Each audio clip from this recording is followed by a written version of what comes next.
एक गांव में एक बूढ़ा आदमी रहता था। वो बूढ़ा आदमी अपने बेटे से बहुत परेशान था क्योंकि उसके बेटा बहुत ही नालायक था, कामचोर था। वो कोई काम नहीं करता था और गांव में बस इधर से उधर घुमा करता था।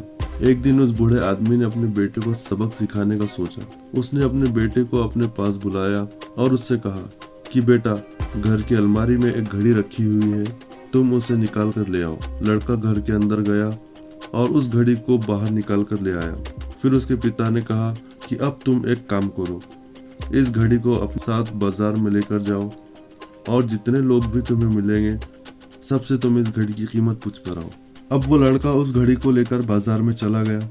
उसने बाजार में सभी लोगों से उस घड़ी की कीमत पूछी। किसी ने उस घड़ी की कीमत 1000 बताई, किसी ने 500 बताई तो किसी ने 700। सभी ने उस घड़ी की कीमत अलग अलग बताई और किसी ने एक जैसी। वो लड़का अपने पिता के पास गया और उसने अपने पिता से कहा। सभी लोगों ने इस घड़ी की कीमत अपने हिसाब से बताई। किसी ने 500 तो किसी ने 1000 तो किसी ने 700। उस बूढ़े आदमी ने अपने बेटे से कहा कि बेटा ठीक है, ये घड़ी तुम अलमारी में रख दो और जाओ। अगले दिन फिर उस बूढ़े आदमी ने अपने बेटे को बुलाया और फिर उससे अपनी अलमारी से घड़ी निकालने को कहा। लड़का फिर जाता है और अलमारी से घड़ी निकाल कर ले आता है।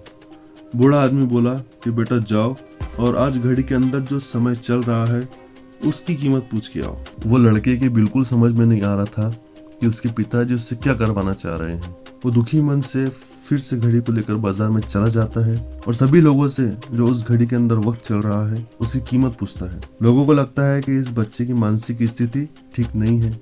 कल ये घड़ी की कीमत पूछने आया था और आज वक्त की कीमत पूछ रहा है। बहुत से लोगों ने उसकी मजाक उड़ाई और बहुत से लोगों ने उसे भगा दिया। वो लड़का परेशान हो जाता है कि ये मेरे साथ क्या हो रहा है। तभी वो आखिरी बार वो उस बूढ़े आदमी की दुकान पर जाता है। वो बूढ़ा आदमी बहुत बिजी था।